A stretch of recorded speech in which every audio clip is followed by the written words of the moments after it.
Hi, welcome to the Birdwatching channel. I am your host and fellow birdwatcher, Sharon Sorensen. Here today to talk about birdsong in late summer and fall. My favorite songsters are the mimics, northern mockingbird, brown thrasher, gray catbird, the birds that mimic all the other birds, and so they have a seemingly endless repertoire of song.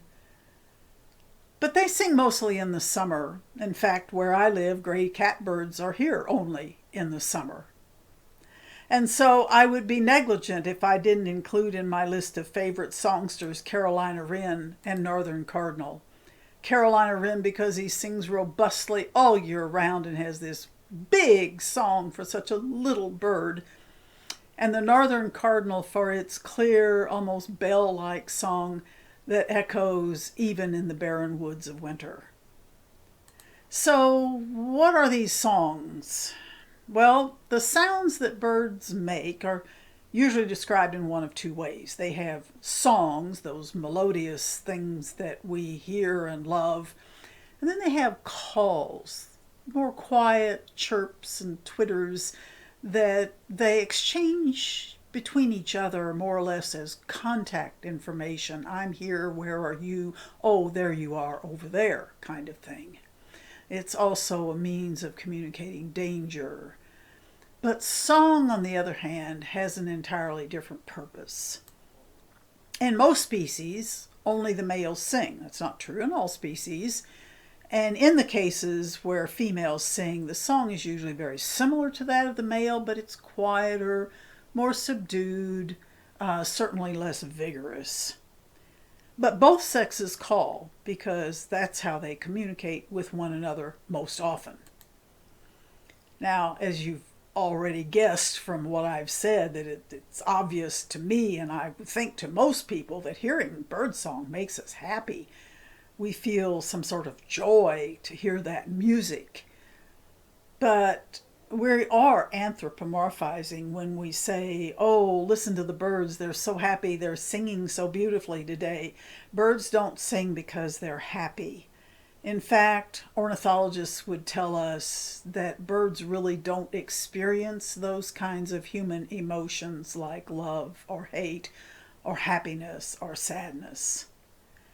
And so, in the spring, when we hear that so-called dawn chorus, when we awake and step outside just at dawn, and the world is just full of birdsong. There is so much song that we really can't sort out who's saying what. It's just a babble of melody. Then as the day wears on, it gets a little bit quieter. By noon, there's very little song. And then it picks up again in the evening, but it's different. I call it the Night Lullaby because it's a quieter, more subtle song at dusk. But after spring wanes into summer and then into late summer, even the dawn chorus disappears. And oh yes, there are birds when they wake up that more or less say in song, I'm awake, it's time to eat, let's go find some food. But it's not that robust, everybody singing at once kind of thing. And then as we go into late autumn, it just gets downright quiet. And I don't want you to think that that's depressing, because once you understand the reason, it's perfectly natural. So, why does birdsong change? Well, the answer to that question is the same answer to this question. Why do birds sing in the first place? Well, I'm going to go back to being anthropomorphic again and just say that birds sing about love and war. Okay, we've already said ornithologists say birds don't experience love and war. So I'm being anthropomorphic to give you a couple of words to hang on to as we describe this bird song.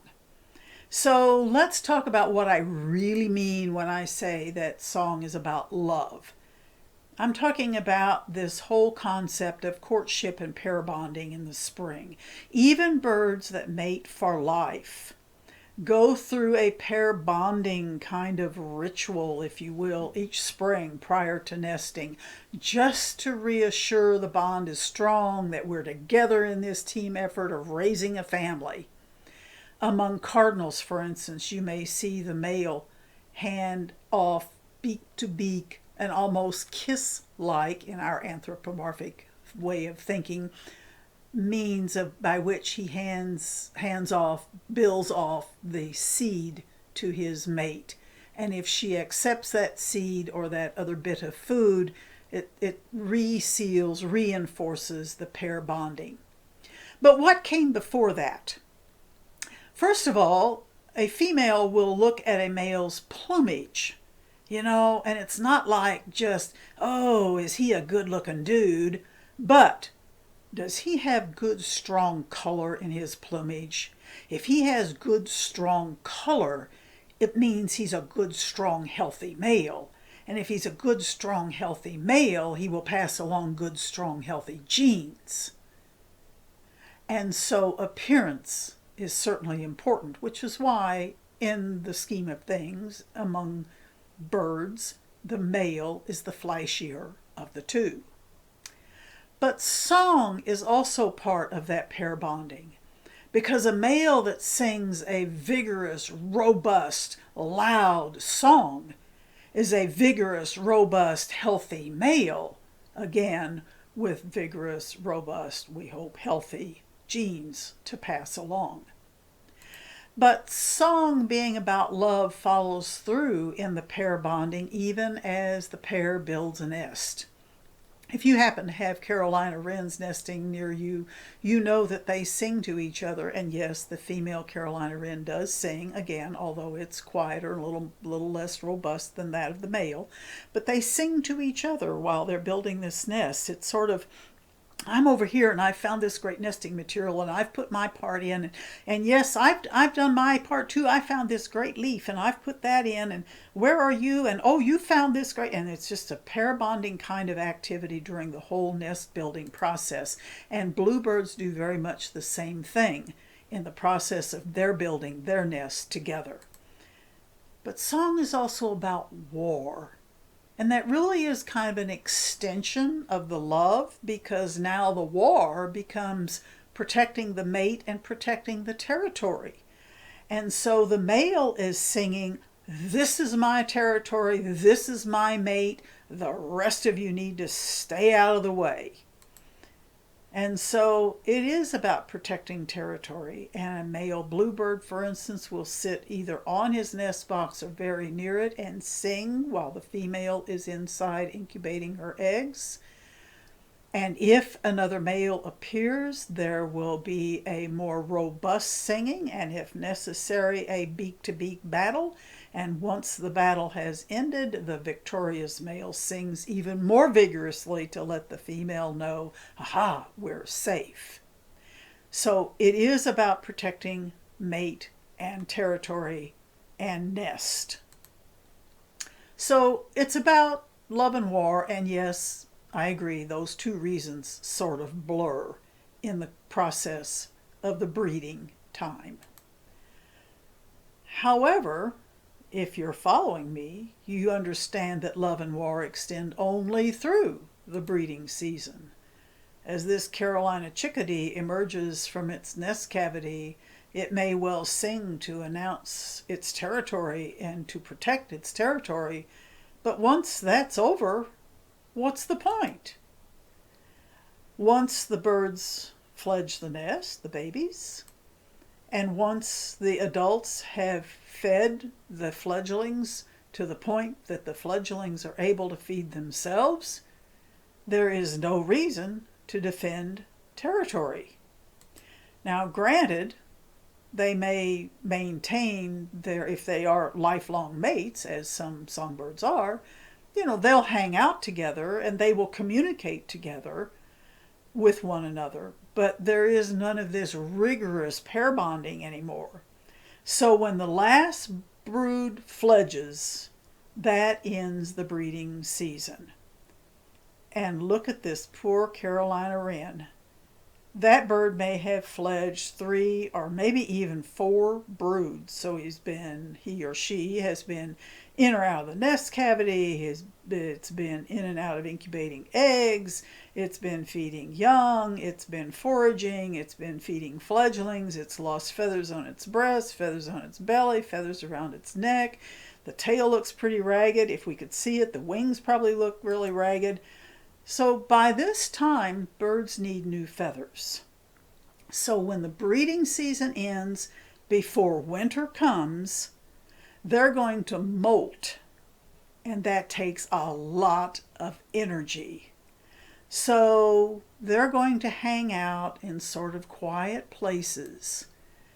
And they want to remain inconspicuous, not because they aren't pretty, but because they don't fly well at this point. They're more susceptible to predation. So if you want to be inconspicuous and protect yourself during a time of vulnerability, you're going to be quiet. So there's no reason for them to sing, as they take 4, maybe even 8 weeks to grow an entirely new set of feathers. So, when there's no reason to talk about love or war, and there's every reason to maintain inconspicuousness, then birds quit their robust singing, and we know that winter is on the way. Some birds do indeed sing year-round, like song sparrows and Carolina wrens, and to some degree, cardinals. So it's not that we don't hear birds in the winter, but it's a different kind of song. It's not nearly as robust. It's not a dawn chorus. And it's a quieter, I'm still here, and we're still staying in contact with one another. So if you're interested in bird song and you really want to learn them, I recommend that you check out the apps that are readily available for your cell phone. Almost all of the online field guides nowadays include bird songs and calls, so you can not only look at the bird and see its range map and learn a little bit about it, but you can listen to its several calls, its many songs in some cases. And one of them is free. It's called Merlin. Just go to your app store and look for it, from Cornell University.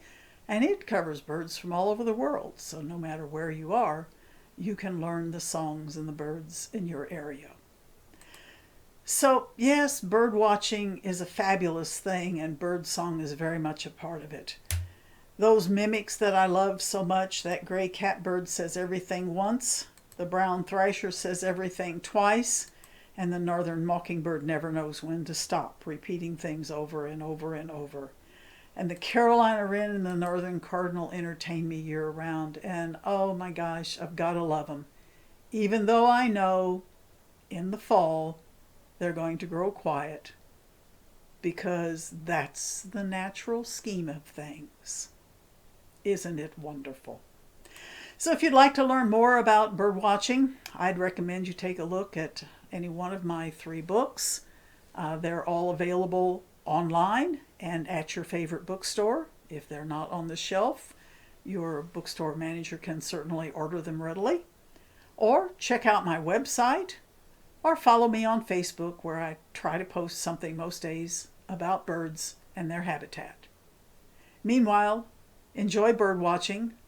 Thank you for joining us, and may you always have birds in your binoculars.